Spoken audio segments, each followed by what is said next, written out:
What's going on, everyone? We just wanted to take a second to thank you for all your support so far. It means the world to us. Also, wanted to give a special shout out to our partner and friends at Mahon River Farm. They are your local source of pasture-raised poultry. Make sure to give my buddies Alex and Tom a call and arrange a time to check out their farm and pick up some meat for the freezer. No steroids, no hormones, just all natural chickens. Give them a follow on Facebook and tell them we sent you. Next shout out goes to the Hometown Advantage podcast. They're a big supporter of this show. They're your local sports podcast here in Cecil and Hartford County, shining light on all the youth athletics and high school athletics in this area. So make sure you give them a follow on Spotify, like them, rate them, download them. Also hit them on YouTube and give them a like and a subscribe over there and help those guys grow. Thanks for tuning in to the Upper Bay Podcast.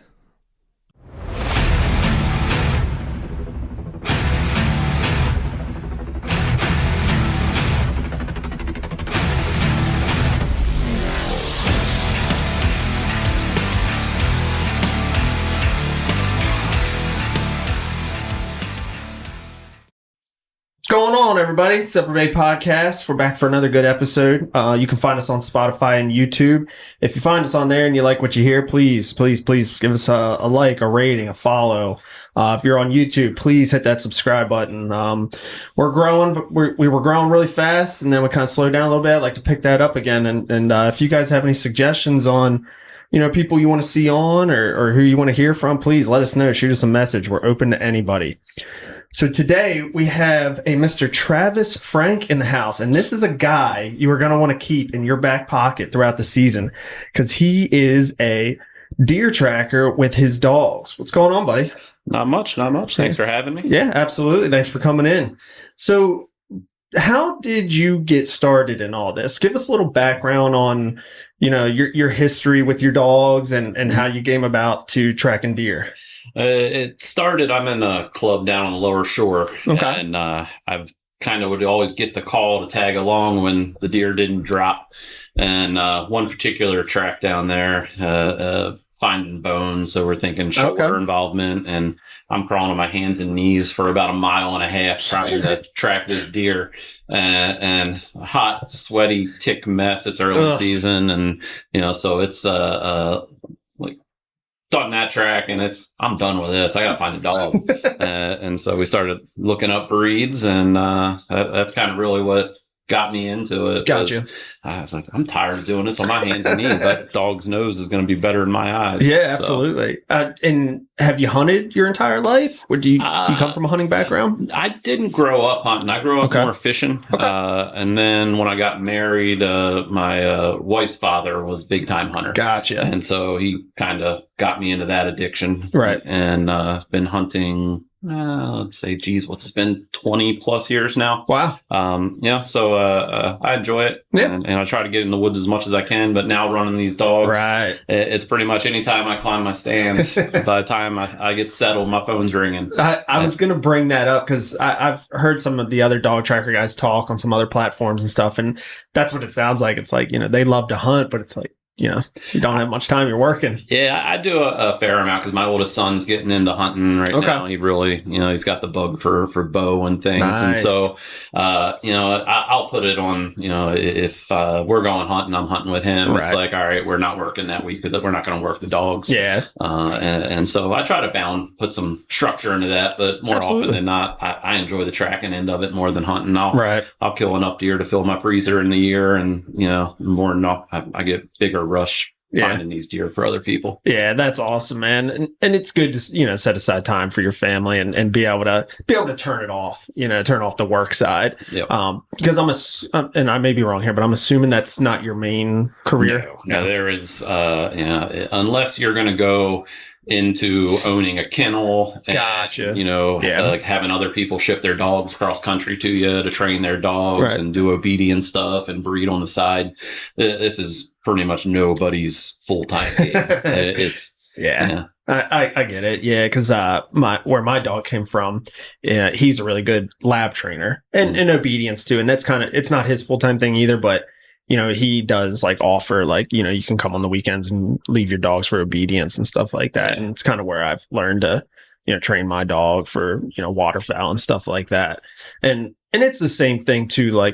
I really enjoy waterfowl hunting, but what I enjoy the most out of it is watching the dog work. Oh yeah, you know, watching a water dog work is something. That's something special. Yeah, watching them make those retrieves and picking up that scent, watching that head snap. When they pick that duck up in the marsh, and it's like, oh, yeah, that's cool to watch. It's so unique how they are too, because like, especially when they're way out and they start doing like figure, like I don't know if your dogs do this because they're nose to the ground the whole time, exactly. Right? Mm-hmm. So like him, like he'll go down and he'll do like figure eights until he gets in that right wind, and then it's funny watching him. You'll watch him figure eight, and then all of a sudden it's like found it, mm-hmm. and he's locked in and he's right on it. It's crazy. Yeah, in the tracking world, if those noses come up, it's like, right. What are you doing? And that deer's either going to be close because they switch from tracking on the ground to wind scenting, right? And then a lot of times too, when those deer make a turn, you'll either have a left-hand dog or a right-handed dog. Okay, and so they'll hit that turn, and when they start casting out to reacquire their line,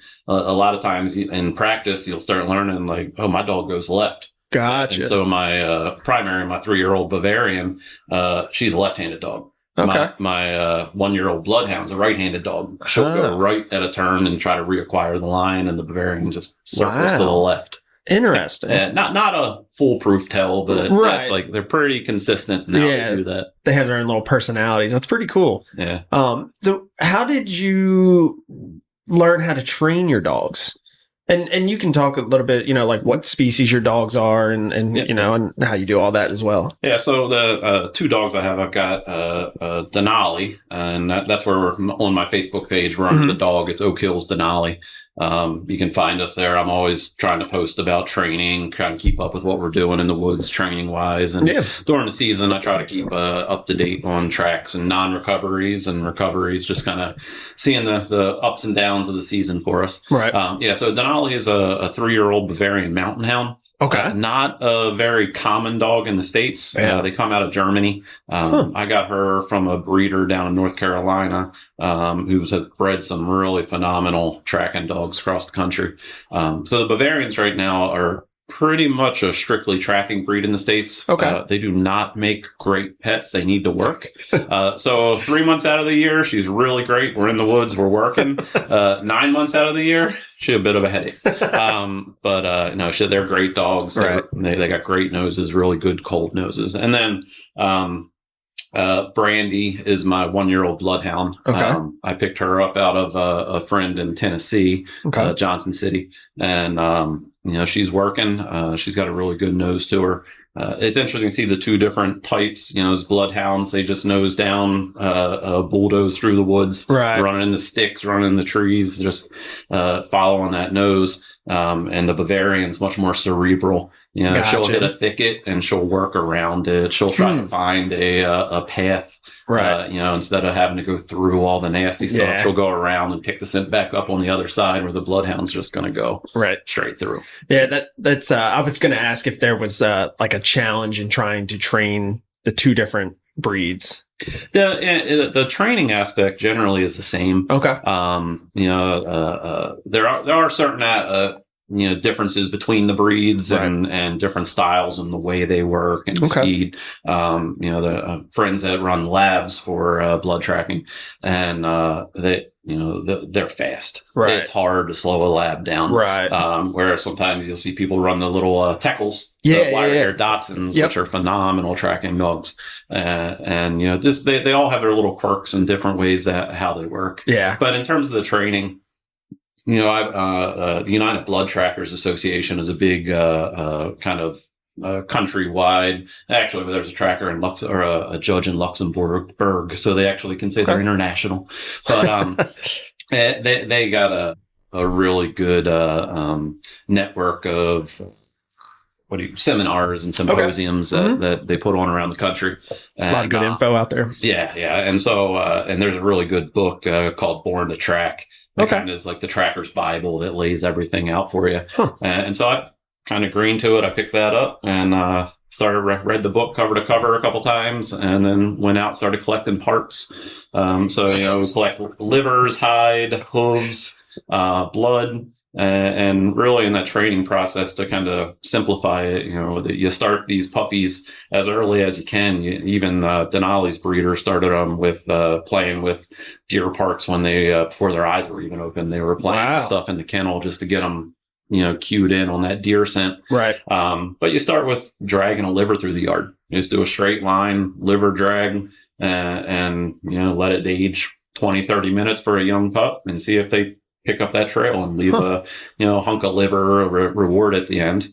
And then you don't want to do that too many times because a liver is a very strong scent. Okay. And you don't want to make it too easy for the dog. You're always looking to challenge them. And so you do that liver drag a couple times, and then maybe you do a liver with a hide. Okay. And then as you introduce the hide, you take away the liver. And so now they're on the hide, and then you do hide with some blood, and then take away the hide. Now you've got them on blood, and then you do blood with hoof. And that's really what you want them on, is that interdigital gland in between the hooves of the deer. And so then you run them on interdigital, and then you get rid of the blood. Okay. And so now you're setting tracks with just that interdigital gland of the hooves. And that's really what you want them on. Gotcha. And that's what I was going to ask, because I've seen some stuff where people will pull out, it's like waxy, in between the hoof, and they'll pull that out and use that. And so let me ask you this. How did they not get hung up on other deer's trails if they're going off of that? Yeah, so that interdigital, and we'll nerd out on this a little bit. Go ahead. But so that interdigital's got 46 different volatile compounds in it. They've actually done some researches on it. So if you had been in the stand and had the doe stomp you, she's laying down a warning scent. So that's that interdigital saying, dangers here. Wow. And so when a deer is hit, the theory right now, some people have said it's like a fingerprint for the deer. The more kind of how it's being talked about in the tracking circles is it's not necessarily an individual footprint, a fingerprint for that deer, but it's a death pheromone. Okay. So as that deer gets shot and is fatally wounded, if you shot, a buck in the middle, there's 4 or 5 other deer around it or more, and you shoot that buck, it starts releasing that fatal dying pheromone. Okay. And so the dog locks in on that one and should be able to distinguish that deer from all the others with it. Wow. So, so that's where even in our training, some people will like collect roadkill deer or, a rifle shot deer that just drops. I don't take those hooves. Because I want a deer, it kind of sounds inhumane, but I want a deer that's actually ran and suffered, and that scent has gotten really strong. Right. Makes sense. Yeah. And so, I'll take those hooves, and those are what we use. We have tracking shoes. Some people use hooves on sticks. Yeah. Okay. But I've got shoes that the hooves go in underneath, and you can just walk a trail through the woods. It simplifies it. So you take your, GPS and walk that trail. And right now with Denali, I don't run a practice line with her that's any less than 24 hours old. Wow. I think the oldest she's ran in practice is 36. And in real life, we took her out. There was a gentleman up in New London, PA, who wanted us to run one. And I'm very honest with the hunters on the phone that, that's a really old track for my dog. I don't like running anything much past 30. But you want us to come up, and she struggled on it. It was 40 hours old. So, wow. Yeah, but she's in that 24 to kind of 36 range consistently in practice. Brandy, right now, I'm pushing her up to 12. Hopefully by the end of the season, or before the start of bow season, right, I'll get her up to the 20-hour line. That's kind of really where I want them before I'm going to start offering to, take a dog out. So I'm surprised that somebody called you. I'm just surprised that somebody waited almost 40 hours. Well, there was another tracker they had lined up. They backed out, and then there was, some other circumstances. there was some other circumstances going on. Yeah, that is pretty crazy. Dude, I love dogs, man. They are so cool and just so unique in every different way. And like the way you're training these dogs is not much different than how we train, labs for waterfowl and stuff. And I'm no expert trainer. You know what I mean? Neither am I. But it is unique how they're all different and do their own things. And it's funny. I wanted to go back. It's funny how you said that. I think you said your bloodhound will barrel through brush and the other one will go around. Well, like labs are the same way. Like my dog when he swims out to get a duck, when he comes back, if there's land close, he'll go over and get up on land and come around. Whereas like others guys' dogs, they'll barrel right back through the water to get to you. You know, it's just all personality and characteristic. It's funny how they're different. I think it's funny too. You know, you have the real world of like you're actually hunting your dog and how these dogs work, and then versus like the competition trial world. Right. Your dog hightails it to land. Those judges are going to be marked down for that. Yeah, and we see the same thing. Both my dogs have passed United Blood Trackers tests. Okay. Denali's passed what they call UBT2, which is 800-yard track, hooves, and 3 ounces of blood, which isn't a ton when you're measuring out blood. And then it's aged at least 17 hours. So typically, I think it's the rule. I think says 8, but what they usually do is an overnight. And so it's blind. We have no idea. We have to, trust the dog and run that out the next morning. So I'm sorry, Dan. Go ahead. And then Brandy's passed a UBT1, which is a little lower level track. It's 500 yards and it's aged a minimum of 2 hours. Okay. With hoof and 3 ounces of blood. And so it's just the testing, it doesn't necessarily mean you've got a great dog, but it's just kind of confirmation that, that this dog knows what they're doing. Do those certifications go on their pedigree? As of now, I don't believe so. Okay. I mean, I get a certificate, get a ribbon, looks good, looks fancy, but there's some really great dogs out there that wouldn't pass a test because they're not going to follow that line directly, and it's kind of the same thing in the bird dog world where you have a really great hunting dog and it might not pass those tests just because, the way it works. Right. And so it's not like required, but they're nice just to have some of that confirmation that, all right, this dog really does know what it's doing. Right. And are those dogs recognized by AKC? Now the Bloodhound is AKC, recognized. The Bavarians are not as of yet. They are, what do they call that? Heritage stock or something along those lines. There's like a step down that they're not quite, AKC recognized. So. Yeah, I figured the Bloodhound was. I wasn't sure about. Yeah, I think actually there's a Bloodhound 1. Something in one of the shows. I think the big one. What's that one up in New York? I know what you're talking about. The big dog show, like every Thanksgiving or whatever. Yeah, the Bloodhound won that, and I was like worried, like, oh, geez, people are going to be buying one. They ain't exactly the easiest dog to live with. Right. So, it's a slobberhound, I like to call it. He flips its head. We'll have slobber hanging off the ceiling on the walls. It's like, I just love the ears, man. The ears get me. Mm-hmm. Yeah, they got some ears for sure. I wanted a beagle so badly for the longest time, and my wife was like, no. No. Well, that's the Bavarian. We'll take her out and, we'll be at a kid's soccer game or something. Everybody's like, oh, that's a beautiful dog. What is this? What is this? And I'm like, you don't want one. Unless you're going to work it, you don't want it. They need a job. Yeah. Well, Whitney's cousins, they bought a beautiful dog, and I forget exactly what it is, but it's a upland bird dog, and it's not a good house pet because they're not hunters or anything, and that thing is just wired 24/7. Like it needs to run, And I've just, I never thought I'd be a dog snob, but I've kind of become a dog snob, and it's like these dogs. It's seeing a working dog work and do what it was bred for. Right. There's nothing better than that. I agree, man. It is.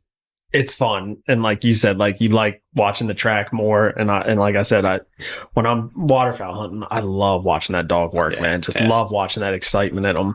Just like, because like every dog I think has it, it's just ingrained in them. And then once you unleash it for them and you teach them how to control it and how to do it properly, it's exciting. And like even in this blood tracking, it's more not screwing your dog up. Right. The dog knows what it wants to do. And more often than not, when we miss a deer or something, it's on me. Right. The dog knows what it wants to do. Right. It's just how do we not screw it up? Right. So let's get into, for people that may not know, what is Maryland's laws for tracking deer with dogs? So the biggest thing in Maryland is it's an on lead state. Okay. So, we the states get broken down, first and foremost, are you on lead or are you off lead? Okay. So in Maryland, in order to track a deer, the dog has to be on leash. Okay. You can't run it on a collar with a remote. You have to be physically on lead with the dog. Now, so that's first thing. Second, you got to call it in. Okay. So the way the law is written, it's technically the hunter's obligation to call in and say they're using a tracking dog. In practice, we find it easier just for us as a tracker to call it in. Gotcha. So the information the Natural Resources Police ask for is, our name, the hunter's name, DNR IDs, the address, the landowner's name, and then we go on the track, and then afterwards we have to call them to close it out. Okay. And so realistically, they just want to know the dog's out of the woods. Okay. And those are the two biggest property lines. Right. We have to respect property lines. Absolutely. And I don't mess around with that. It's a pain in the butt. We've been on the phone with 5 different properties tracking deer, lining them up. Right. But those are probably the biggest 3. Okay. One lead, call to let them know we're coming in, call to let them know we're out of the woods. And then the property lines. Understood. And as you as a dog handler, are you allowed to carry a weapon? Yeah. We are not allowed to dispatch. Okay. So if you've got your concealed carry, you can carry. Are you allowed to dispatch? No. Right. So now, hunting, what I typically do is I don't carry a firearm when I'm tracking, and I really don't let hunters. If it's, there's been some horror stories about dogs getting shot, hunters getting shot, trackers getting shot. Now if it's bow season, sure, carry a bow, carry your crossbow, unload it, uncocked. Right. I mean, some exceptions, but during rifle season, no. And if a hunter for some reason really is dead set, I'm carrying the ammo. Okay. So you can carry your gun, unload it. I'll hold the ammo, and then we can make a determination if we catch up to your deer, what we need to do. Gotcha. Now, during rifle season, I will carry a handgun that meets Maryland's criteria for hunting with a handgun. Mm-hmm. 6-inch barrel, 1,200 foot-pounds at the muzzle, something like that. So, and so I will carry that. That way, if we do come up during rifle season on a deer, I can legally, put that deer down as a hunter. Right. So. That's good to know. I thought I had read that you were allowed to, but only you or the hunter, maybe. I can't remember. No, Maryland, as it's written, that's one of the biggest things I like to see change in Maryland law is no dispatch. Okay. And that, I mean, I understand all the laws and we follow all of them. I'm not going to, violate any of the laws in Maryland. Right. And I think the spirit behind all of them is it's a fine line between hunting with a dog and tracking a wounded game. Yeah, makes sense. And, so in Virginia, you can hunt with dogs. Right. So it's nothing to let a dog go. But here, you can't hunt deer with a dog. Right. And so I think the laws are trying to mitigate that. Let us make that effort at recovery, but keep us from hunting. And it comes up on tracks. If I catch up, to a deer, we have to make that determination. Right. If we jump it and it's running, is it still got enough life that it's not ethical for us to keep pursuing? Or is it wounded enough that this deer is going to die? So, And have you found yourself jumping deer and then you guys make a determination, we'll just come back and try again? Sometimes. Yeah. Yeah. So one of the tracks from last year, early season, bow shot, when she tracks this line across an open field, no blood, goes down, across the creek, up through a thicket, and we jump this deer. And I see this green Illuminati dangling out of the guts. And, I was like, all right, here's the deal. We can either, this deer is going to die. It jumped up. I don't know how wounded it is. So we can pursue it, or we can call it and I'll come back out, give it another 10 hours or so. I'll come back out and we'll track it. Well, the hunter wasn't able to wait another 10 hours. He's like, let's pursue it. So we pursue this deer and we jump it 4 or 5 more times. And all told, I think the track was a little over 2,000 yards. And finally it died in its last bed. So, if we keep jumping them and it's bedded, it's high probability that deer is going to be mortally wounded. And I knew from the shot a gut shot's going to be a fatal deer. Right.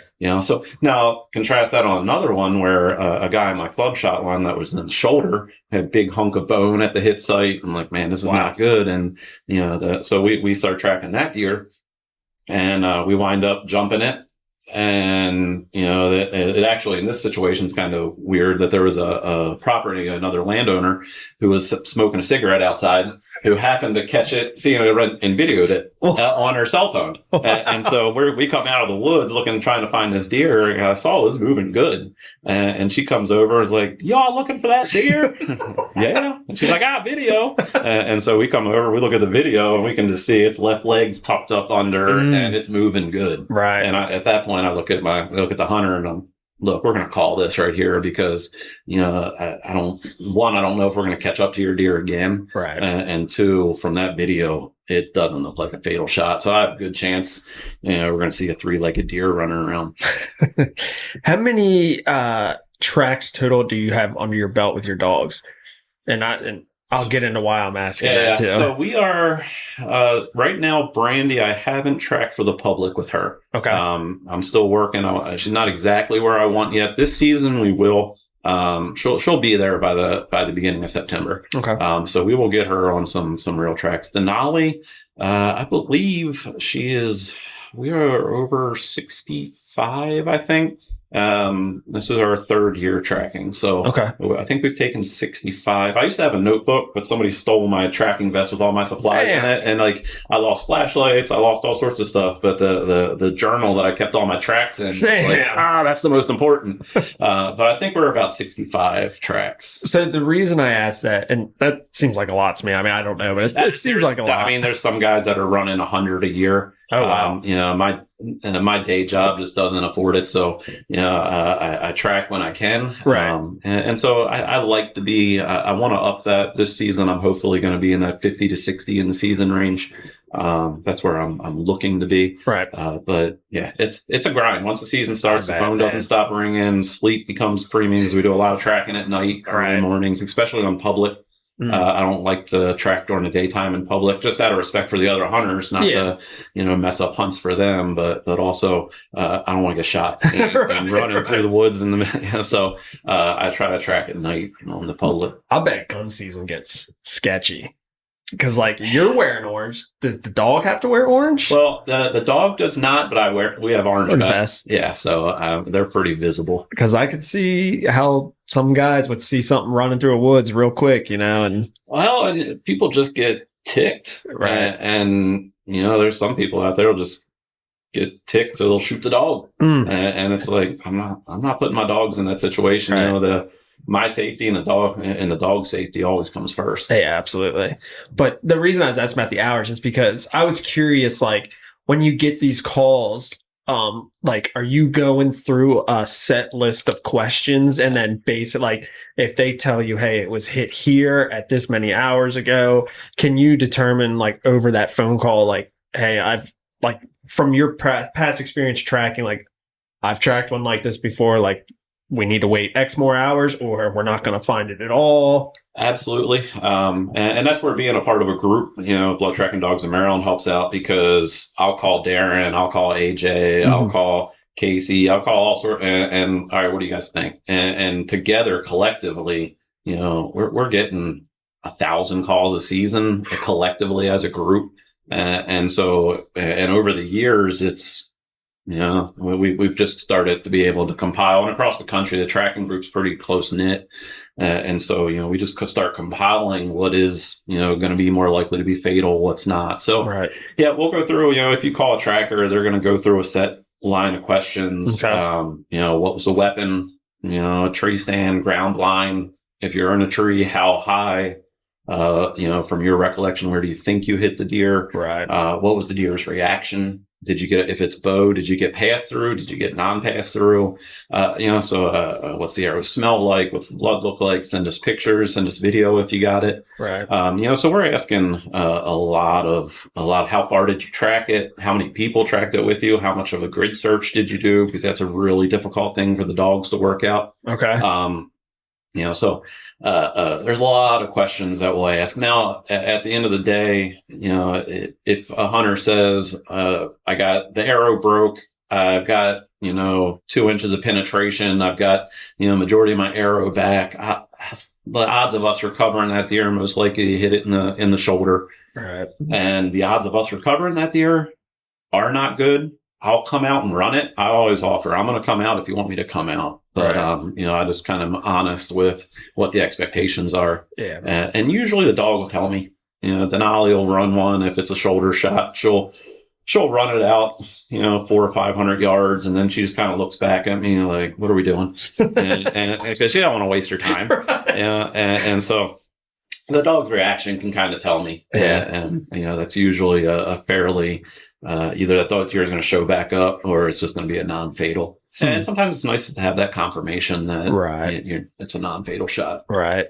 Yeah, it's got to be tough, man, because I got to imagine you've seen a lot of cases or heard of a lot of cases. Like, I mean, you know how it is. You're all in the moment. You make that shot, to you, it looked good, but the deer didn't quite react like you thought it would. And like, you eventually find the deer and you're like, ooh, man, that shot was way off from what I thought. I bet you see that a lot. Yeah, it's a lot, and emotions are high. Right. That's we get the call, and I know I smoked him. Right. And the first thing that goes through my mind is like, no, you didn't. You're calling a dog. Right. If anything, we know you didn't smoke it.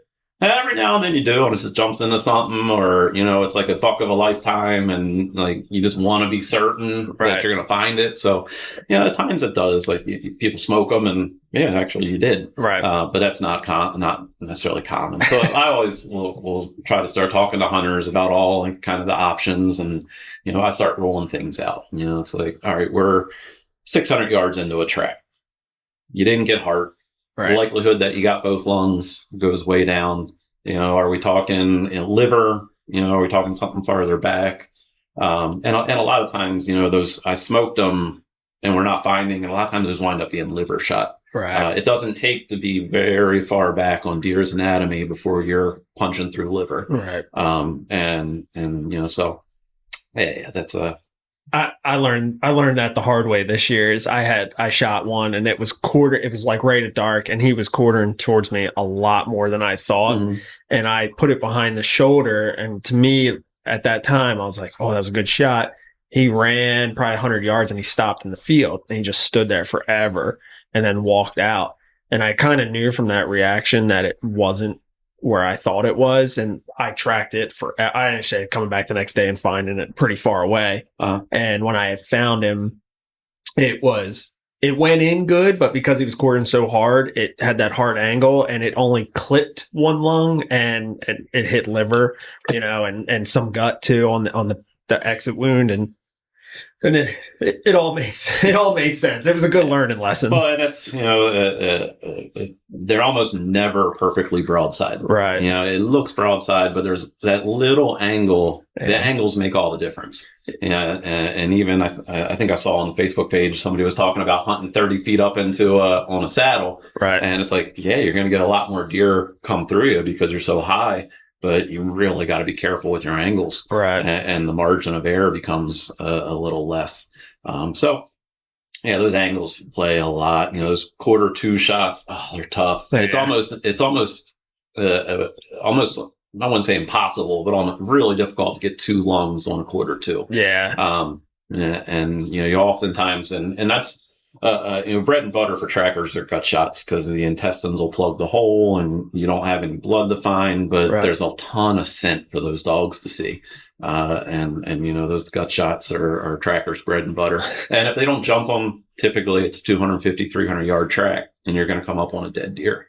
But a lot of times, if you don't know you hit it in the gut and you go looking for it, you start pushing them and all bets are off. And same thing with liver shot. Typically a liver shot deer is going to go 200-300 yards and bed down. You jump it, mile, 2, 3, they're going to go. They get that shot of adrenaline. Yeah. So that's where wait times become really important. That's another question we'll ask. How long did you wait before you tracked? And where I'm pretty conservative, I'm always looking to wait longer. My son shot a buck this past season on the ground, and we were just sitting on the ground, and he shot it, and he didn't get a pass through, and it looked high shoulder. He didn't see it fall. I wasn't hunting with him. I was just down the way. And he called me. He's like, I shot it. I shot it. I shot it. He's like, I'm going to go look. I was like, look for blood. And then if you don't find blood, back out. We'll go. And we found a little spot of blood. And I said, look, you didn't see this deer fall. We're not going to go track it yet. So we went out, got breakfast. And typically what I tell people is if you don't see it fall, wait 4 hours. It's not going to spoil. It's not going to go bad. I'm going to go do something, come back in 4 hours. If you did smoke it and it died, you're going to find it real quick. And if it didn't, we're going to be able to have a little bit better search without fear of pushing it too far. Right. And so we went back out. Luckily for him, he got enough penetration. It went through and got both lungs, hit the far shoulder blade, and backed out. So that's why I didn't get a full pass through. Right. But I put the dog down, put the Denali on that one, and went 150 yards and crumpled up. And so that one worked out well. But, yeah, so those, if you don't see it fall, I tell people 4 hours. If you think you got liver, if you're a little back, 8, 12, hours, really? Just to let it lay. Gut, 12, 16, 18 hours in the middle of the rut. I was telling you earlier, in the middle of the rut, double it.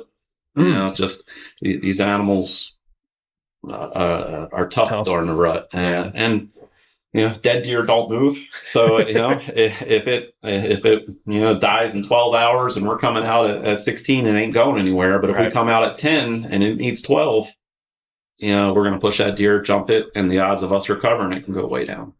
Man, it is so tricky. And the hardest part is when you're the person that shot, the hardest part is pulling yourself back.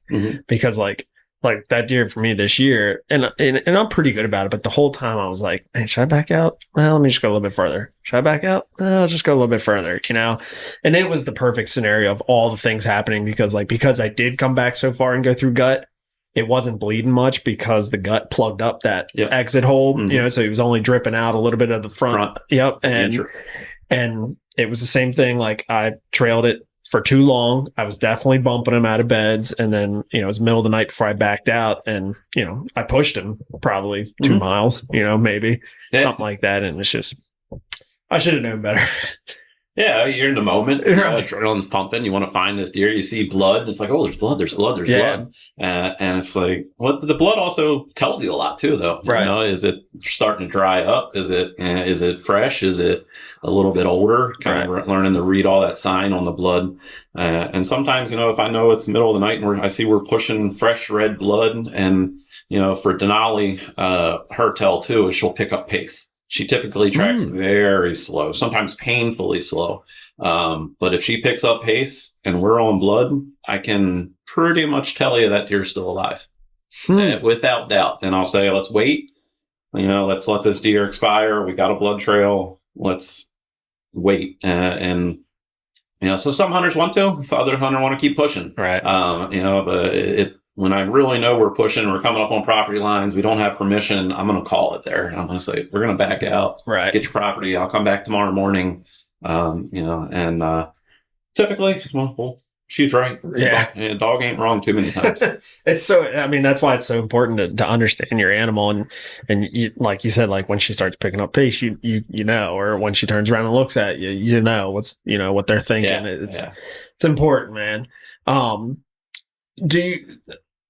I'm trying to think of the best way to word this without making it sound bad, but like, do you tell when you go on these tracks, do you tell these guys like, look, when we're on this track, like what I say, like you have to listen to me? Absolutely. Right. I try to be nice about it. Right. That's how I said, like, I didn't know how to word, you know what I mean? Yeah. Like, so, a lot of times, what I'll do, and if hunters don't carry toilet paper in your bag, multi-use item, one of the best things for marking blood. So I'll hand the hunter, roll toilet paper and say, I need you to mark any sign we come across. But the number, stay behind me. Right. Stay behind the dog. Try not to step on the lead. Typically, I got her all the way out. We got a 35-foot lead. So typically she's all the way out at the end of the lead. But, if I'm choking up to try to catch sign or something that I see her stop and investigate, just try not to step on her lead because that acts like a check. Right. And then she thinks, oh, well, that's not right. And so you don't want to check your dog too many times. Right. That makes sense. So I like to fly fish in my spare time. And I say mending the line on fly fishing really helps you with lead control. Because if you check that dog, she'll look back and it's like, no, you're right. Keep going. Right. But, yeah, so hunters stay back. I try to give them a job. If we have more than one, we'll kind of play like a little leapfrog. Okay. If stay on blood. If we find more sign or we find something else, then we'll leapfrog up. But just mainly stay behind me. Like I said, no firearms. If you really are adamant that you got to carry a firearm, I'm carrying your bullets. Yeah. You're carrying an empty gun. If you want to carry your bow, it's not a problem. If you want to carry your crossbow, it's got to be uncocked. Right. So I try to set those rules. And then also, if we get to a point where, you know what, I suspect we're tracking a live animal and we jump it and we can see that most likely it's not mortally wounded, it's moving really well, I might call the track. Right. Because at that point, we've crossed that boundary from tracking a dying deer to tracking a deer that has a high probability of recovering from its wound. And that's because, if it's still bleeding at that point, my dog, the interdigital maybe goes back to not being stressed, but she's tracking the blood that deer is leaving. Okay. So especially on a front shoulder, that might not bleed a ton initially, but as it goes, it's going to start dropping those pin drops of blood. And, that dog is going to track that blood, but the interdigital's not, the dying scent. It's the blood she's tracking. And they'll say, no, we got to stop. So. Right.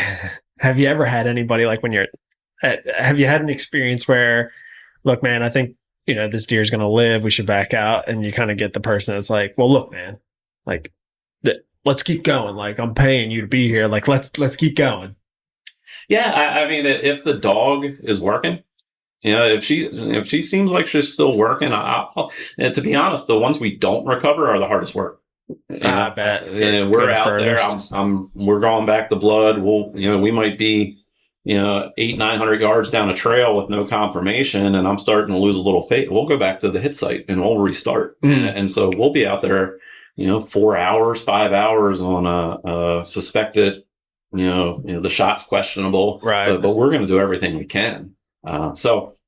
Yeah, I mean, we're going to do everything but when we feel like realistically we've exhausted all our options and trying to find this deer, we're going to call that track. Yeah. Most of the time, the hunters are ready to quit before we are. I bet it's a lot of, I'm sure you go through some thick stuff, man. Yeah. But that's me saying that. That's probably such a rare case because a lot of people that are calling you, they're obviously calling you for your expertise. So when you tell them hey man, it's probably not looking good. Most people are going to understand, especially when the dog's there and you're like, hey, man, my dog is kind of giving me the signs that this deer is going to, keep going. We could be doing this for hours on end. It's like, okay, yeah, you're probably right. Let's just back out and, call it quits or, whatever it may be. Yeah. And I try to leave, if you want to keep looking the next day, trying to say, hey, my dog was really, interested or honing in on this area over here, or, always will tell people last ditch, always check the creeks, always check the water. I'm not a firm believer in that wounded game, always go to water. I think more than anything, a wounded deer is trying to go back to bed. At that range where they're comfortable with. I always kind of say, if you get sick at a restaurant or something, you don't want to go to a friend's house. You don't want to go you want to go back to home.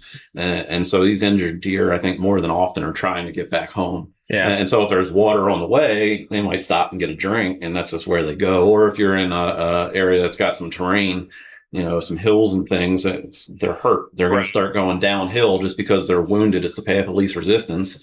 And that's where water is. Right. So, I think some deer, it's worth checking. It's never, but I'm not a full believer that all wounded deer go to water. I'm glad you brought that up because I was going to ask, have you found that your gut shot deer typically go to water? Because I'm also a firm believer in that that's not the case because I have found one in the water and it was still alive. It was bedded up underneath where the creek had washed out and it was down in the water, but it was up under there hiding. But I'm more of a believer in people say they try to bury themselves. But what I think they're really trying to do is just get into the thickest stuff and bed there because they know it's safe there. So cause I tend to find them more where they've tried to run up into your pricker bush tunnels, or, you know, like a little cluster of, you know, saplings or whatever, something that's real tight and thick. Mm-hmm. You know, so I was curious what your thoughts were on the water thing. I mean, we find a fair amount on the top of hills, where they will go uphill and then they turn and they cover their trail. Because, you know, they try to find a safe spot with good vantage so they can look out for predators. Right. Okay. And so we found a fair amount that kind of go up and a lot of times they'll do like a J hook, and they'll come back a little bit. And then they try to bed on this, like on a hill, so they can cover their trail. Right. At the end of the day, like I said, I this is just my opinion.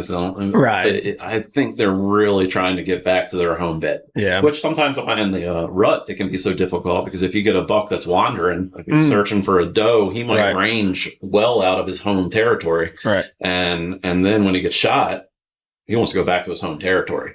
And so, you know, what's along the way? I'm not saying don't look in the ponds, don't look in the creeks, but I'm not necessarily that, you know, the adage that that's where they're going. And I'm sure a lot of people disagree with that. But just from what I see, a deer is going to go where a deer wants to go, where it's going to try to feel safest. Yep.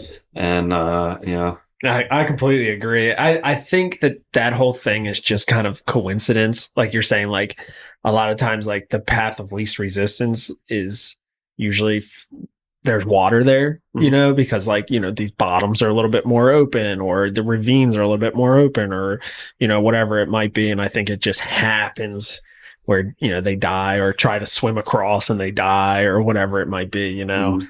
Cause like even like we've had a lot of properties that have like swamp in them with a lot of frag and stuff, but those deer, that's where they live. You know, they're coming in and out of there. So when they go back, like when you shoot them and they run in there, they're doing exactly what you think. Like they're just running back where they know they're safe. Yeah. You know, that's why you find them dead in those nasty areas like that. Yeah. Yeah. And I also like that you brought up the J hook, because, you know, most hunters know that at some point when they're tracking deer, they always tend to circle back. And I think you're right when you say like they're trying to get a better advantage. Like I've heard that they do there's J hooks because they're running away from what they think is predator, and they're trying to circle back and get into a spot where they can now look and see what's coming after or what hurt them, you know, covering their sixes.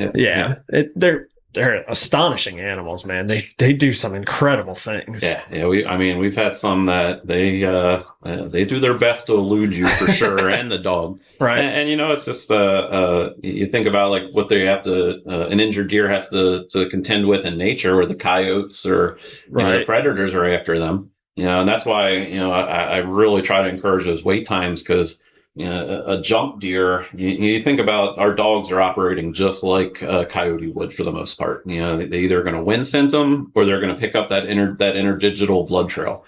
And if a deer runs 250 yards and beds up a gut shot, and we just back out and let it die overnight, you know, you've got a 250 yard blood trail that coyote has to intersect, or they got to wind scent it. Right.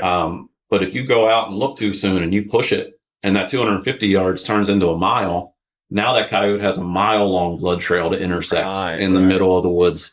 And so the chances of them, you know, catching up to that deer become so much higher. Right. So, you know, a lot of times when people are worried about coyotes and things like that, now, if you're looking for a meat deer, and, you know, this isn't necessarily like you're not looking for the antlers, it's like, all right, you know what, maybe we'll go out and we'll be a little bit more aggressive and, you know, look for this thing. But if you really are trying to recover that trophy, you know, even like, let it lay. Right. Let it lay.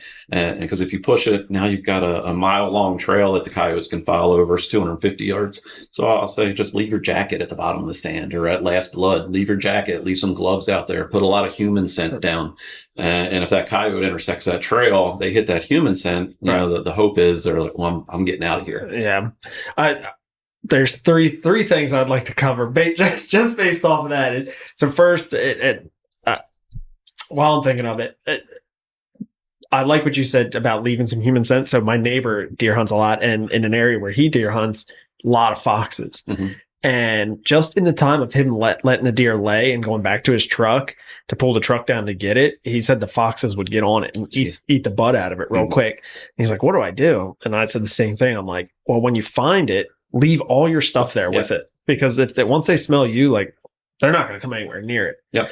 And so I was curious for you, now that the coyote problem is getting worse and worse and worse in this area, like, I don't know about Harford County, but Cecil County, we're seeing more of them and more of them in a lot of places we never used to. And I was curious, like, have you run into any issues with trailing deer with the dogs, with the coyotes? I haven't seen anything in particular that affects the dogs. Okay. We've come up on 2 that the coyotes have gotten pretty good. Really? One in Baltimore County and one in southern PA. And there was just nothing left of the deer. Wow. And as you find like there's a leg, wow. It's just they've ripped them completely apart. Were they like laid overnight? Those are overnight, and both gut shot. And realistically, they didn't go that far. Right. The coyotes got to them first, and so there's no foolproof way of keeping them off. That's where that's another question I'll ask a lot is, what are you looking for? Right. You're looking for the antlers, or you're really looking to try to recover all the meat. And if you're really looking for that meat, then we might want to go a little earlier. Right. You also brought up that you'll restart your dog on a trail. Does that happen a lot, where your dog gets to a point and kind of maybe loses it a little bit, and you just pull back to a known area where you had marked it before? Yep, absolutely. So if you call a tracker out, high probability you're going to see some restarts. Okay.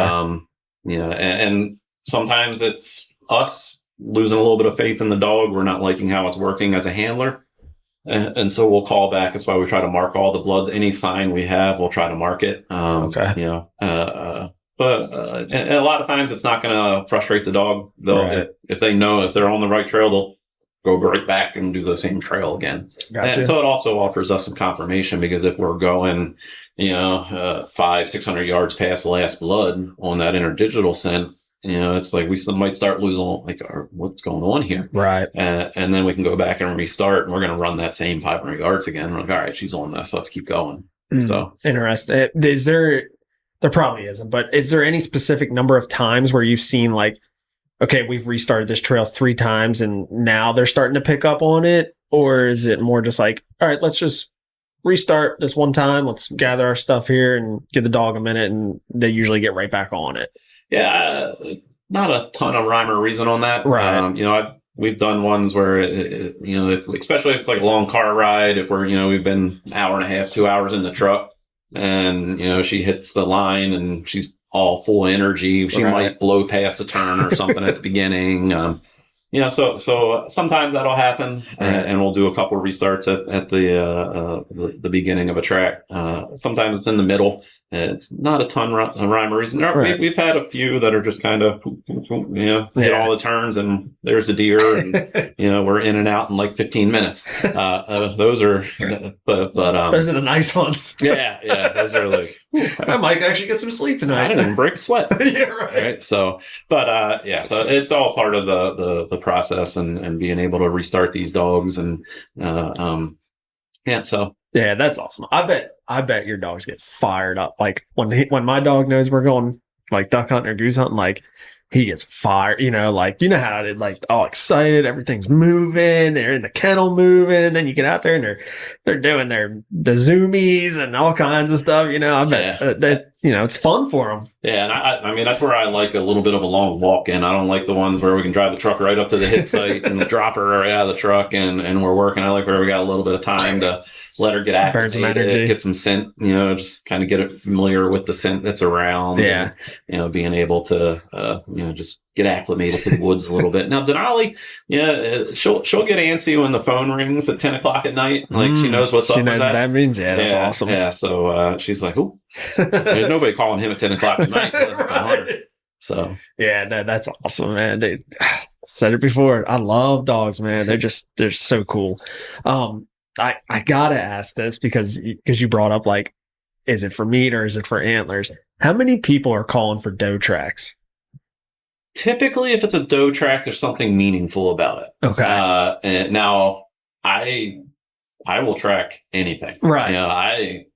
For me, it's about the dog working, and so if somebody's kind of hemming and hawing on whether or not they want us to come out, I was like, just have us out. Right. Just let us come out, let us run it. We can talk about fees or whatnot, but it's like, I'm super adjustable on that. Right. Yeah, so typically it's a doe. There's usually a story. Right. There was one we did up in PA where it was just outside of Reading. And so we run up there and everything says gut shot, typical gut shot, no blood, but they know they hit it. They got the arrow, smells nasty. It is going to be a dead deer. And so we take this track and goes across the fire road, through a thicket, across the open field. We're maybe 300 yards away. And Denali tucks her head back in the woods, and I look up, she's gnawing on the deer. And so I call the kid up. It was a 10-year-old kid. Okay. And I call him up and I'm like, hey, we got some blood I need you to mark. And he comes up, like, there's my deer.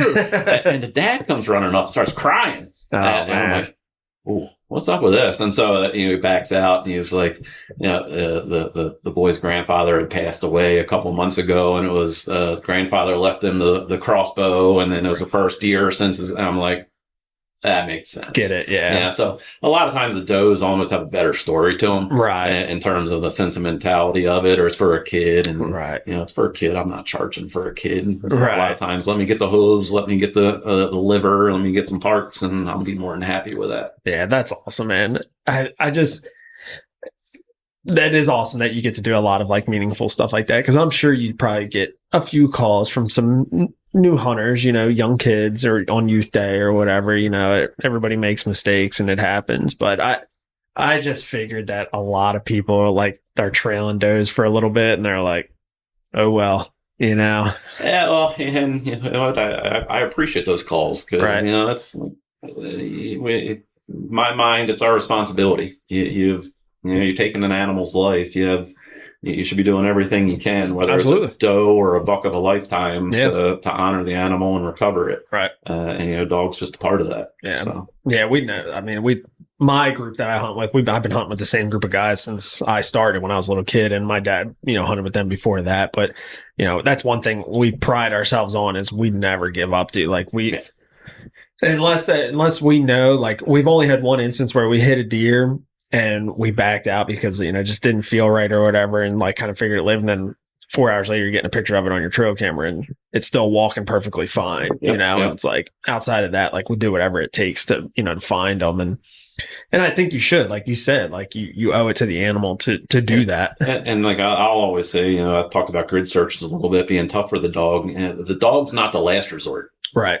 Right. I mean, and there's no dishonors. I know on like the Facebook pages, everybody starts saying like, oh, call the dog alerts, call the dog alerts. And it's like, some public shaming in there. Yeah. But like, stuff happens. Absolutely. In the woods. It's not an exact science. And, so I always just try to tell people the dog's not a last resort. Right. The grid search is the last resort. Right. And, what happens with that grid search with the dog is you're picking all that scent up. If you got 3 or 4 guys out there helping you search, or even if you're doing it by yourself, you're picking that scent up on your shoes. Right. And you're walking that scent all along the woods. And so now this dog, there's a great image that floats around the tracking community of like a field with snow.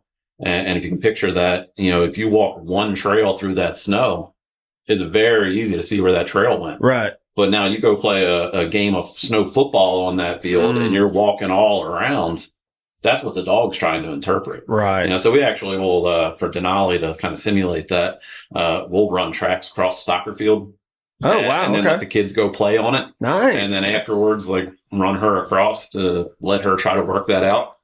It is really hard for her. I bet. And this scent work's really exhausting for the dogs too. It's like us taking the SATs. They're trying to sort this problem out. They're trying to process this problem and figure it out. So, in our training, I'm always trying to push them to fail. Right. I don't want them to always run a practice track smooth and everything goes great. I want to watch them fail, because that's where you start learning where your dog needs a little bit more work. Right. Makes sense. Yeah, that's awesome. And I'm glad you brought up the grid searching, because that was one that I wanted to ask you and I forgot. If somebody calls you and they've told you that, hey, we've already grid searched, are you still going to try it, or is it, To be honest, if you call me, I know you've grid searched. very rarely is a hunter going to the end of the blood and just stopping. Yeah. And I get it. I'm a hunter. It's like very, like, just a little bit, like you were saying, just a little bit more, just a little bit more. I know he's right up there. And so, now I'll be honest with people and I'll try to ask them, like, how large of an area, because there's some things we can do with the dog. If we can get outside, if she's really struggling through a grid search area, we can try to loop around and get outside of it and work the perimeter of it. And then we can try to pick that scent up as the deer exits the grid search. So, there's some things we can do that, kind of work that. Or if, it's like they grid search a giant field. Well, if that field's surrounded by woods, that deer had to go back in the woods somewhere. It's not laying dead in the field. Otherwise, you would have found it most likely, right? So we can walk the edges of that field and, we're looking for a dog's body language, for a head snap, something to indicate, that's a trail of interest. So sometimes she'll head snap on multiple things. So we'll do a loop around the field and we'll throw a piece of toilet paper everywhere she head snaps. And then, if she's really committed, she might just hop right back in and we're back on the trail. Or if she's head snapping in a couple different areas, then we'll go and run each one out. So we'll give ourselves some options to explore from there. So there's some things we can do. There's nothing a hunter is going to do other than something illegal that is going to be something that's going to make me say, no, I'm not coming out. Now, I'll be honest with people and realistic, and especially during, the rut or peak season, if we're getting 3 or 4 calls a night, we might prioritize. It's like, all right, which one's got, seems to be the best chances and which ones seem to be a little bit tougher. So we might prioritize calls a little bit that way. There's nothing really a hunter's going to tell me that other than something illegal. Right. I was curious, if a hunter calls you and they say, like, look, I know it went over the property line and I've talked to the neighbor and he says it's fine if we go over there. Are you just trusting them? Yeah, I'm going to trust the hunter. This actually, it's right now's the time to be talking to neighbors. Right. Unless you're on a 500-acre piece of property that is, talk to your neighbors. Right. And find which ones are hunter friendly, which ones are not. If there's anything you can do, just to, bring them some meat or some jerky sticks, or, now's the time to be setting that up with your neighbors, not at 1:00 in the morning when the dog's taking us to a property line and we're trying to call somebody at 1:00 in the morning. So, now's the time to be setting up those relationships with the neighbors. And, one of the things I always will tell the hunters is, you spend all that time scouting, right? All the money that's involved in hunting, all that time and energy, all the planning, all the checking the wind, setting up. And it's like part of it's having a recovery plan. Right. How are you going to recover this animal? Now, God willing, the creek don't rise. You hit the perfect shot. It drops in sight. Everybody's high-fiving. Everything's good to go. But what about when it doesn't? Right. What's your plan? Right. And so just coming up with that, this is my plan of how I intend to recover this animal, because all sorts of things happen. Yeah. I agree completely. And part of that is that neighbor, talking to the neighbors, because like I said, you don't want to be knocking on a neighbor's door at midnight. Yeah. I mean, my farm that I lease that we hunt right now, I mean, like, as soon as those deer go like 50 yards in the woods, they're on somebody else's property, like right off the jump. So we pretty much knew that if we shot one, 9 times out of 10, like it was going to go on the other people's property. And it backs up to some horse farms that are, like big training horse farms. And when I shot mine this year that I trailed for a little while, it had crossed the line about where I pulled out. And I didn't know the owners. So I put on Facebook, the name of the training facility and if anybody knew anybody there. And thankfully, like one of the guys messaged me like almost immediately. It was like, hey, I live on that property. And so I explained the situation. Like, sure, come on over, man. Look for it. And it was awesome. Like, I imagine most people are going to allow you to look for it, especially if they're hunters themselves. Yeah. We had a one we ran in Harford County, ended up being a non-recovery. I suspect the deer was probably fatally injured. It was bedded down. It was jumped twice. It was bedded down twice within 400 yards. Wow. And we got to it, or we got, the hunter called us out and we got to their point of loss. And I don't know, we were maybe 10 yards over this property line. I'm looking on my, the Onyx, and I'm like, oh, and before I even we're on this, the lights fly on, woman comes out, I got a gun. And I was like, oh, and so we're like, we're done. And anyway, the hunter was able to track down the landowner, and he gave us permission. So we went back the next day. Nice. And this deer went across that property. I'm 95% confident based on the body language. And we just never got another firm line on it. And so I don't know what happened to that one. Those are the ones that really bother me. You know, we've got 3 confirmed we know we've missed where the hunters have found them, and that's just a gut punch to any tracker. The silver lining is we learn the most, right? You know, because what's my dog telling me? What did I miss in reading my dog? You know, so those are gut punches, and any tracker is going to be who's honest with you is going to tell you we've left dead deer in the woods. Right. It's not an exact science. It happens. I think for our career now, again, I lost my notebook. It got stolen, but I think Denali is somewhere around that 42 to 45% range in terms of recoveries, which is pretty much the standard for a leash tracking dog across the country. You can expect about between a 40-45% recovery rate.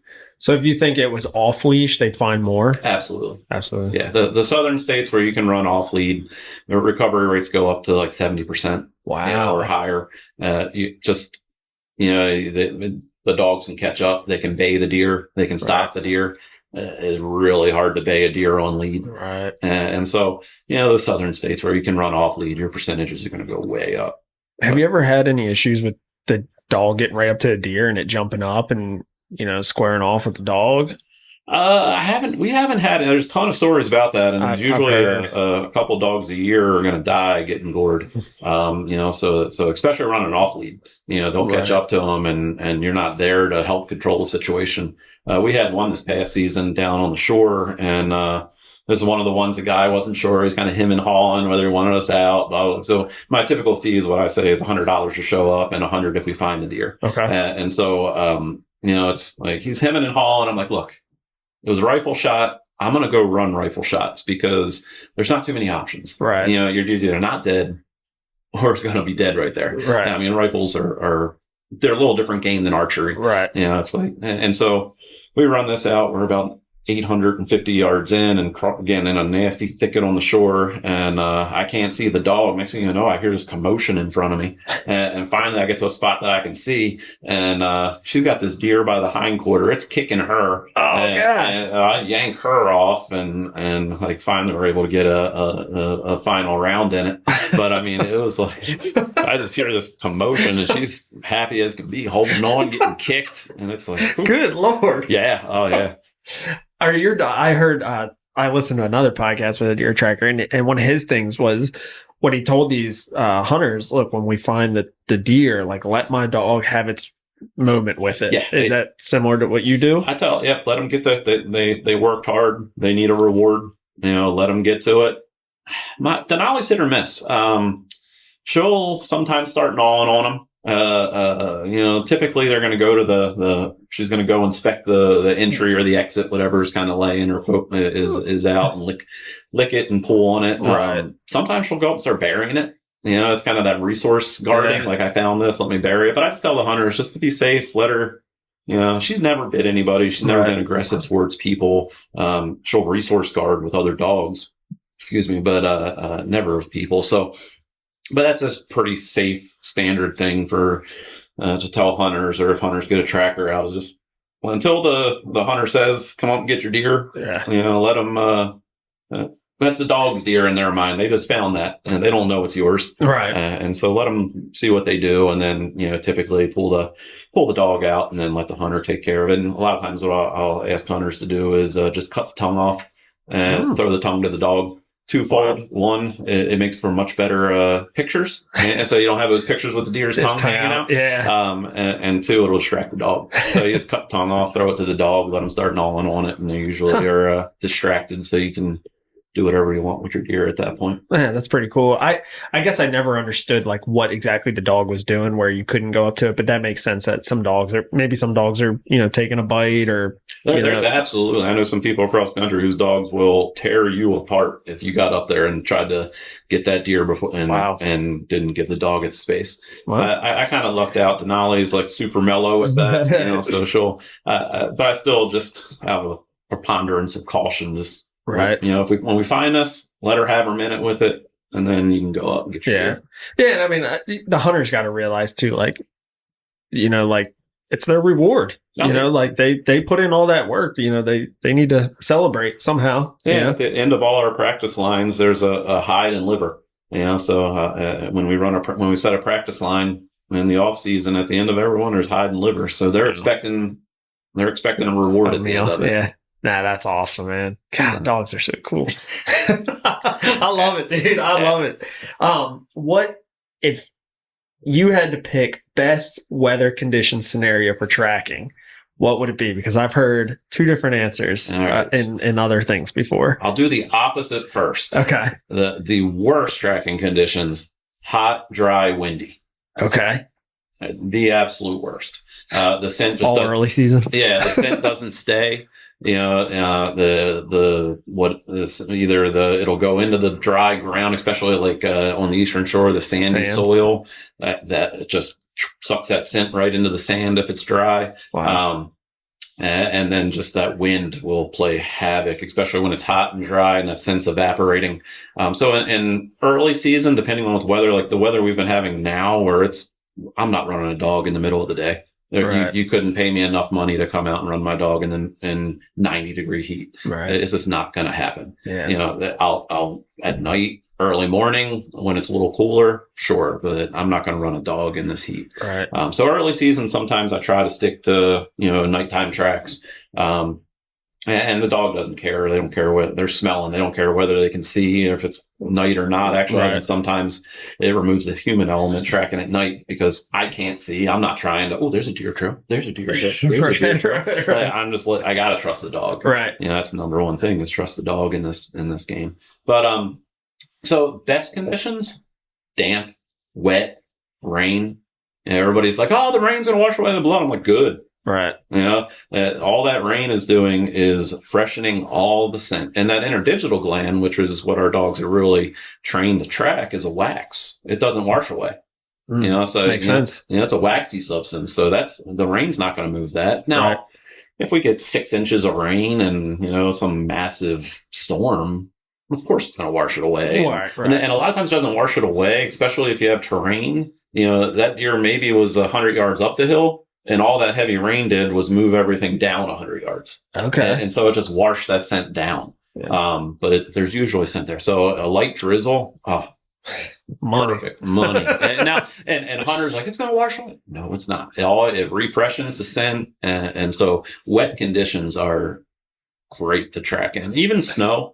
I was set a practice track for the bloodhound, and I just throw the hooves in my yard, and they love running around trying to find them. And so I threw the hooves in the woods and didn't think anything of it. And then it's one of those snows we had this past year. It wasn't a ton. It was maybe 4 or 5 inches, something like that.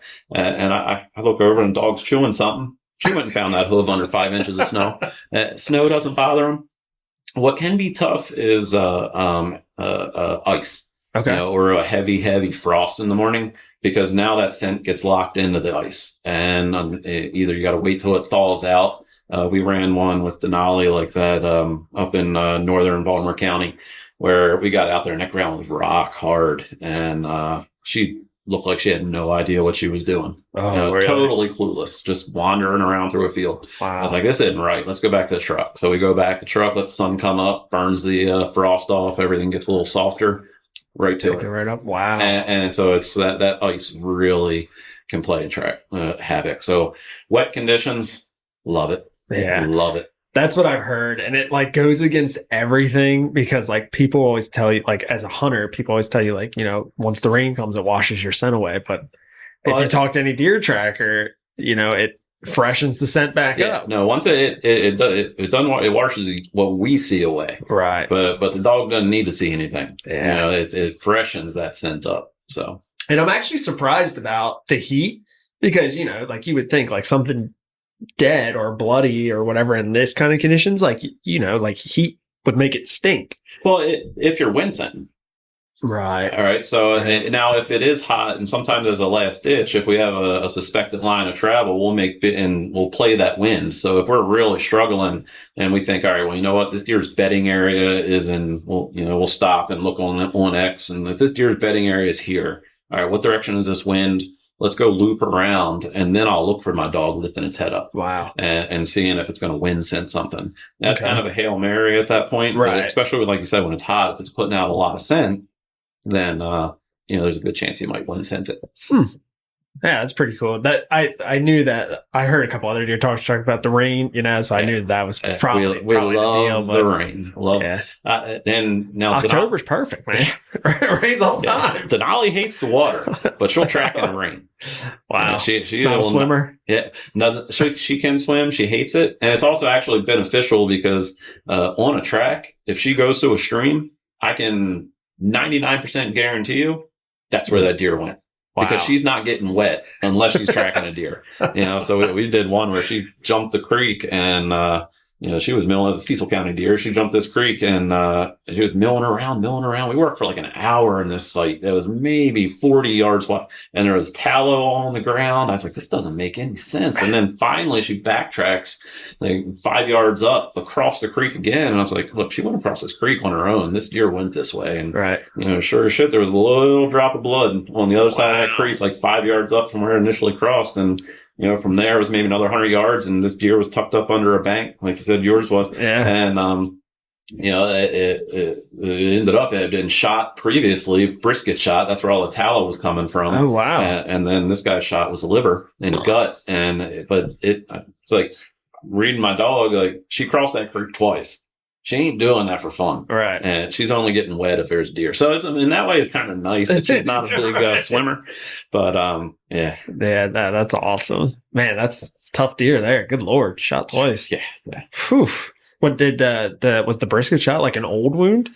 It wasn't terribly old. I think all that tallow, it was actually cleaning it. Wow. We found a spot where it bedded. And there was just I think it actually had was able to reach back. It was far enough back that it was just kind of using its teeth to clean out that wound. Wow. And just a ton of fat. Wow. That's crazy. Yeah. All right, I got 2 things left. Uh-oh. So give us your best track ever. Best track ever. Yeah. Whether it's most memorable or biggest deer. I'm curious. Oh, man. Best track ever. That's a hard one. I'd probably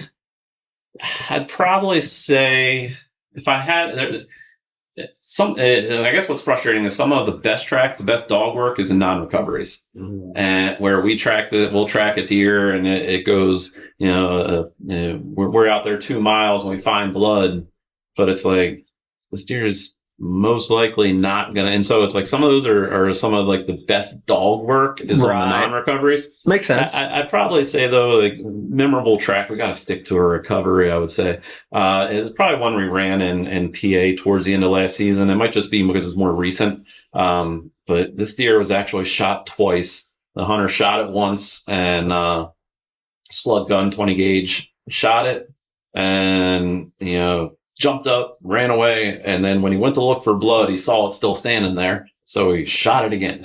and well, he hit it both times. It ended up, but this deer, it went down parallel to creek, and then went out to a field, and this was handle error on my part. I was like, all right, this deer went across this field, so she wanted to go, so I let her go across this field, and I kind of pushed her across this field, to be honest, and then nothing, and the hunter's getting so dejected, and we go back, we restart a couple more times. She keeps going out to this spot on the field, and then finally, maybe 3rd or 4th restart, she hangs a right and just walks along the field edge, and then jumps right back in the woods. And I'm like, oh.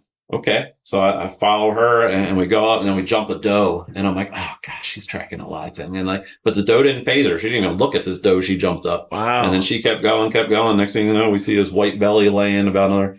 So this deer came back up to the wood line, went up a little bit, and then backtracked back through. Wow. And it was laying there, and this hunter was so happy. And, it's like those are fun. Yeah. All the kid ones are memorable. I bet. Yeah, there's a ton. You get so many stories, and it's like that one was just really gratifying because it was some good dog work by her covering up for what was a little bit of poor handling on my part, but watching her recover and get back on it, that was Yeah. that was sweet. Yeah, that's awesome, man. So And I bet all the kid ones are memorable. And it is really cool that you'll do a kid track, for free absolutely, and because, I mean, I think it's important, especially for somebody's first year, like for any dads or moms or whoever that are listening to this, like, dude, if you're not sure, just call a dog. yeah, Just to call a dog, like yeah, because what can happen very easily is like if you push it and you don't find it, well, now the kid's discouraged and may not want to do it again. yeah.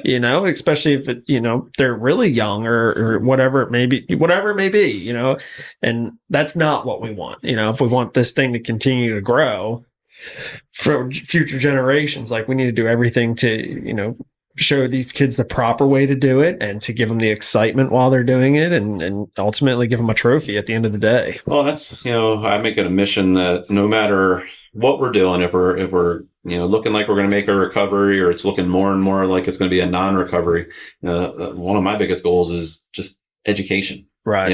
Like this, the dog's going to find that sign. I'm not going to go into the dog drone debate a ton because they both have valuable tools to find deer. Right. But what drives me, besides loving my dogs and watching them work, being a dog guy, is we're going to help educate you along with it. We're going to find sign. We're going to be able to say, all right, you see this blood? This looks like liver blood. Or do you see that this has got that grit that's, looks like you got intestines or stomach? Or, you see this bright red blood, looks like just muscle blood. That's Right. not, or, the bubble blood, like, oh, I got good bubbles. A lot of times that's at shoulder. You get in there and you got oxygenated blood friction creating air bubbles. And what you think is good lung blood, if it's, red and bubbly, it's probably shoulder blood. Right. And it's probably muscle blood. And if it's pink and frothy, then you got lung. And why are you calling us? Because it's probably single lung, and chances of recovering a single lung deer are on lead is very, very low. Because they will go. So, it's one of the things that where, the drone, they'll find your deer and they'll find it quick, but what's the story? Right. The tracking dog is going to tell you that story that your deer went here, he backtracked here, he crossed the creek here, he did, and you can actually see that path that deer went, as opposed to there's your deer. Yeah, absolutely. And that's a super great point, because like you're not learning a lot of that in hunter education, and unless you've been hunting with your dad or your mom or your grandfather or your grandmother, like for many years leading up to this, like you probably have no prior experience of doing any of that. So it is super helpful, to see the different types of blood, or, to see like where a deer may bed up, or, whatever it may be. Point exactly the same. The deer this past year for me, like it was that red foamy blood, and it was one lung. And when I found the deer, it made total sense. Like it was a nice big pool of blood, and it was that nice red, just like foamy, bubbly blood. And at the end of the day, when I looked at it, I was like, oh, dead deer. And it was, but it was a one lung deer, and it went forever. Yeah. And those one lungers they're a crapshoot on whether or not you're going to make that recovery. I always, in terms of, when I'm listening on the phone, I'm always listening for, do we have two organs involved likely? Okay. If you get two organs on a deer, in all likelihood is going to die. Right.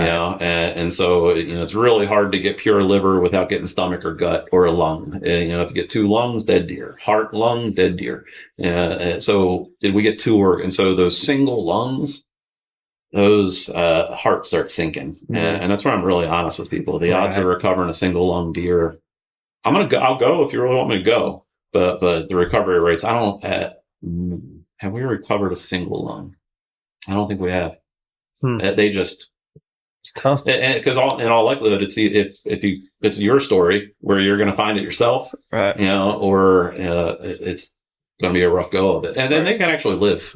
We've got some documented from other trackers across the country where they've recovered deer, and when one lung is totally gone when they opened it up, and so they can. Most likely, they're not, but they can. Right.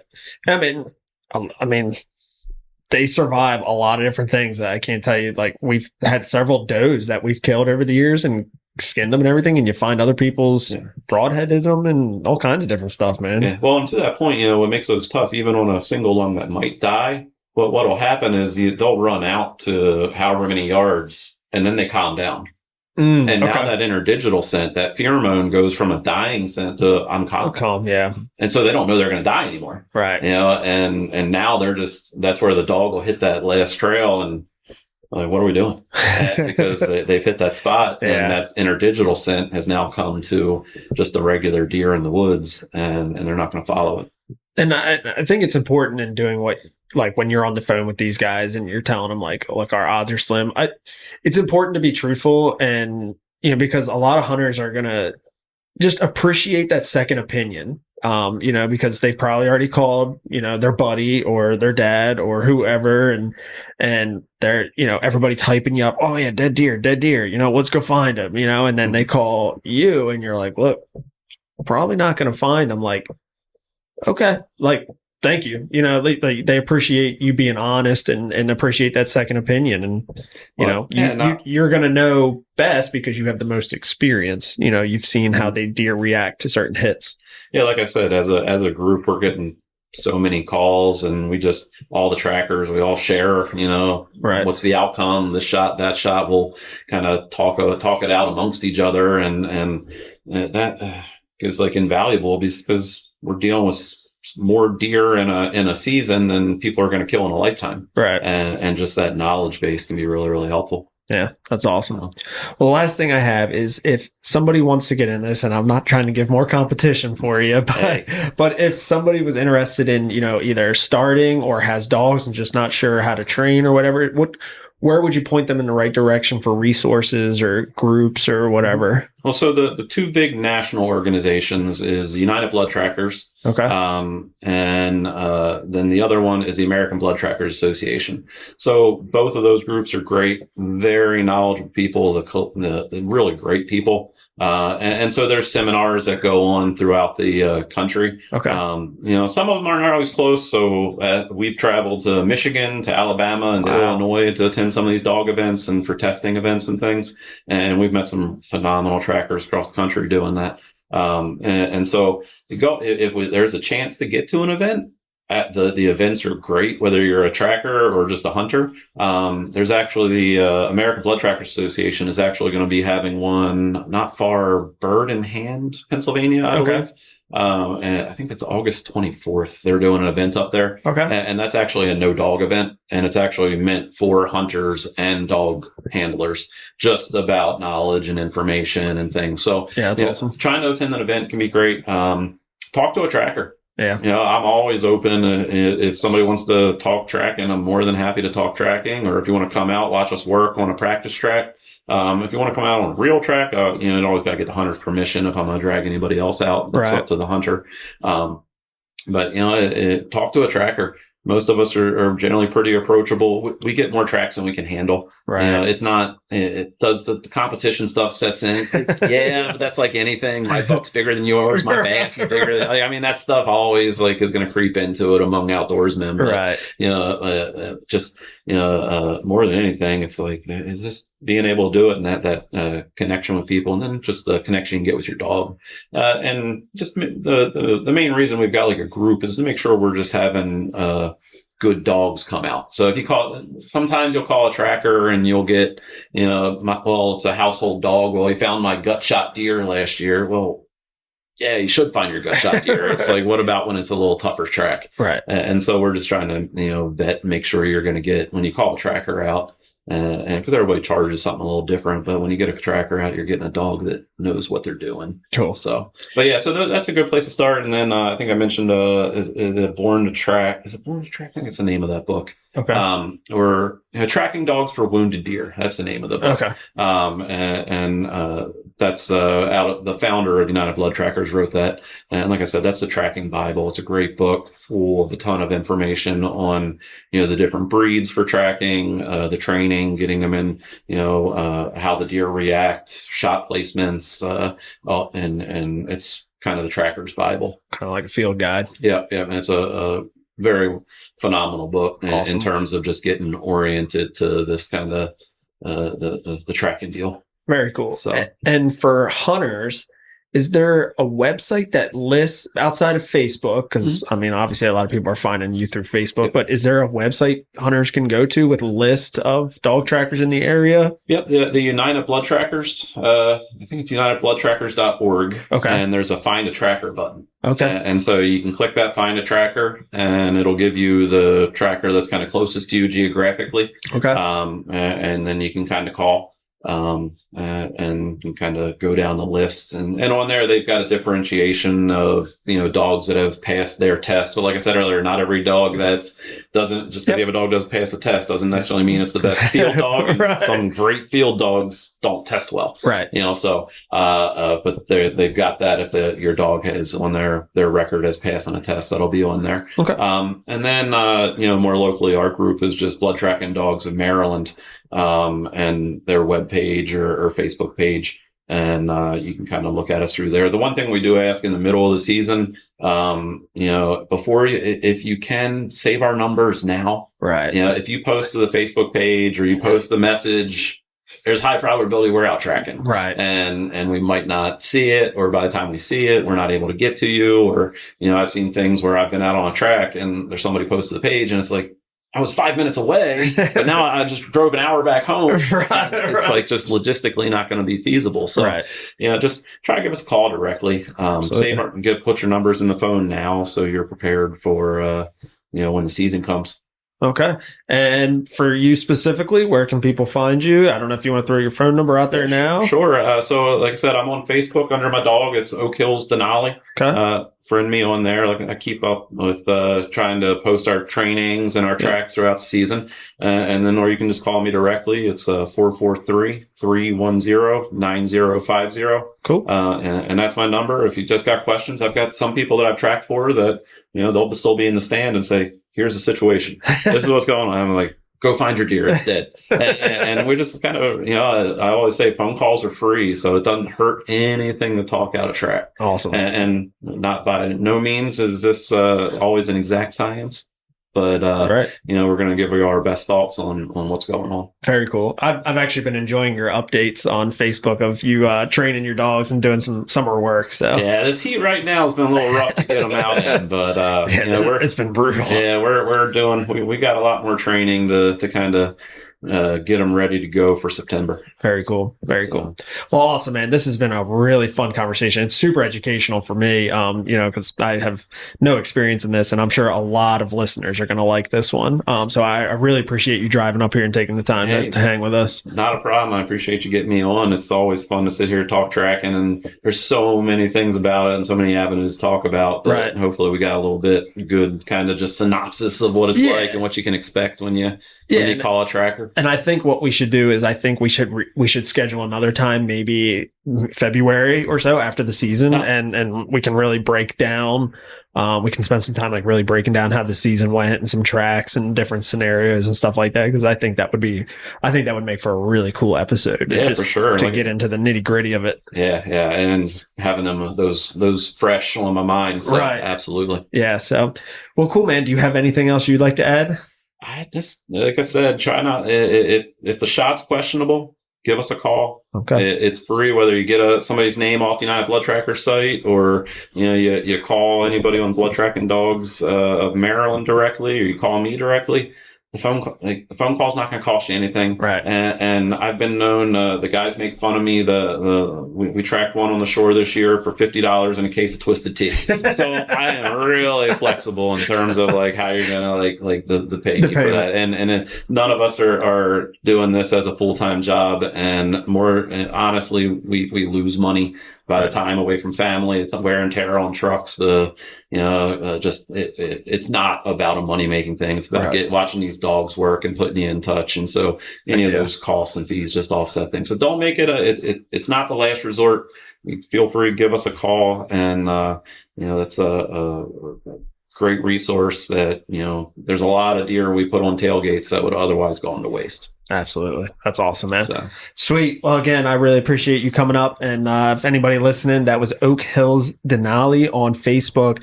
So if you shoot a deer this season, give him a call, man. Let his dogs do the work. Sweet. Well, Well, I really appreciate it again, man. This is the Upper Bay Podcast. You can find us on Spotify and YouTube. Later.